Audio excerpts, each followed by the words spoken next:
이른바 임대차 3법이 국회 문턱을 넘은 지 1년이 돼갑니다. 그동안 긍정적인 효과보다는 부작용이 불거졌다는 지적이 적지 않은데요. 정부가 이런 부작용은 외면한 채 임차인 다수가 혜택을 입었다는 자화자찬식의 평가를 내놔서 빈축을 사고 있습니다. 취재기자 연결해서 자세한 내용 알아보겠습니다. 조태현 기자. 네, 조태현입니다. 네, 먼저 임대차 3법이 어떤 건지 간략하게 정리를 해주시죠.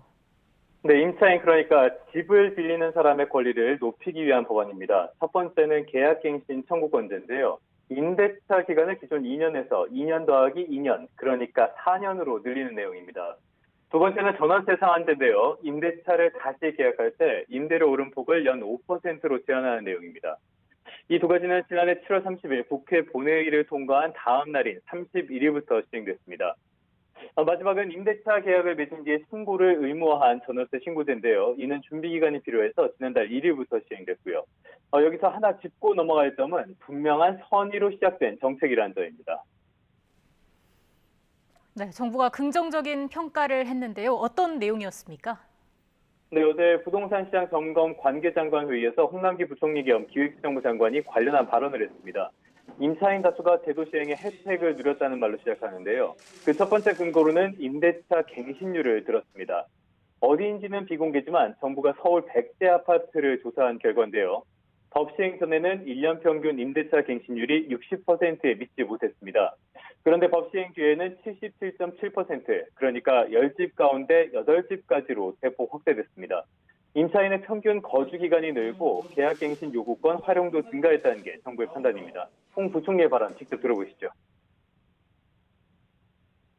임차인의 평균 주거기간도 3법 시행 전에는 평균 3.5년에서 시행 후에는 약 5년으로 증가하였습니다. 임차인의 주거 안정성이 그만큼 크게 제고된 것으로 평가됩니다. 반면 부작용에 대해서는 아주 모호하게 설명했습니다. 일부 불확실성이 있긴 했지만 겉으로 잘 드러나지 않는 갱신 계약까지 고려해야 한다면서 조금 더 시장과 효과를 지켜봐야 한다는 말로 두루뭉술하게 표현했습니다. 실제로 시장의 상황은 어떻습니까? 네, 앞서 임대차 3법에 대해서 분명히 선의로 시작한 정책이라는 말씀을 드렸습니다. 선의의 정책이 반드시 선의의 결과로 이어지는 건 아닙니다. 사실 앞에 소개한 부분은 긍정적인 효과라기보다는 법안이 강제하고 있는 만큼 당연한 결과라고 보는 게 타당합니다.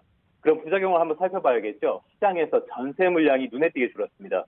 이는 법안 시행 과정에서부터 끊임없이 제기됐던 우려인데요. 한번 세입자를 들이면 임대료 인상에 제한을 받으면서 4년 동안 유지해야 하기 때문입니다. 아무래도 집주인들이 전세보다는 월세를 선호하게 될 가능성이 커진 셈이죠. 그렇다고 전세 수요가 줄어드는 거 아니니까 자연스럽게 전세값이 오르게 됩니다. 그래픽 하나 준비했는데요. 실제로 지난해 7월에 5억 원에 조금 미치지 않았던 서울 아파트 평균 전세값은 임대차 3법이 통과한 뒤부터 급등하기 시작해서 지난달에는 6억 3천만 원까지 치솟았습니다. 1년 만에 1억 원이 훨씬 넘게 오른 겁니다. 이처럼 전세값이 급등하게 되면 실수요자들의 내 집 마련 심리를 자극해서 매매 가격이 들썩이게 되고요. 집값이 오르면 또 오른 만큼 전세값도 오르게 되니까 전반적인 부동산 시장이 불안해지는 악순환이 만들어지게 됩니다. 그렇다면 전세 시장 전망은 어떻습니까? 안타깝게도 일단은 더 악화할 가능성이 크다는 게 대체적인 시각입니다. 법안에 맹점이 있기 때문인데요. 앞서 설명한 전월세 상한제를 다시 한번 짚어보면은 임대차를 다시 계약할 때 오름폭을 제한한다고 되어 있습니다. 다시 말하자면 신규 계약에는 이것이 적용되지 않는다는 겁니다. 한번 임차인을 받으면 사실상 4년 동안 유지해야 하기 때문에 집주인이 신규 계약을 할 땐 최대한 값을 올려받으려 할 가능성이 크겠죠. 그래서 법안 시행 2년이 되는 내년 8월 이후에는 전세값이 폭등할 가능성이 크다는 우려가 나옵니다. 다른 측면에서도 보완의 필요성이 제기되는데요. 전문가의 설명 들어보시죠. 임대료가 낮아질 때도 5%를 받는 그런 문제가 생길 수 있거든요. 그래서 이거는 지역적으로 임대 시장이 불안한 지역만 선별적으로 적용하는 게 맞다고 보고요. 네, 지금 상황이 이런데도 정부가 자화자찬에 나선 이유는 뭐라고 봐야 할까요? 이 임대차 3법은 통과 당시부터 잡음이 많았습니다. 여러 우려가 있었고요. 또 야당의 반발 속에서 집권 여당이 수적 우위를 앞세워서 강행 처리한 법안입니다. 여야 합의가 되지 않았으니까 이 정책에서 부작용이 불거졌을 때 그 책임은 온전히 현재 집권 세력 그리고 정부가 지게 되는 것이죠.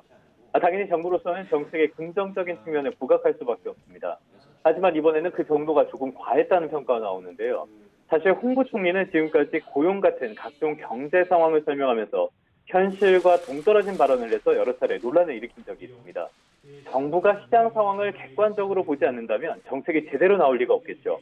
또 이런 일이 반복되면 시장의 신뢰를 잃게 됩니다. 그렇다면 좋은 정책을 내놓는다고 해도 효과를 장담하기가 어려워지고요.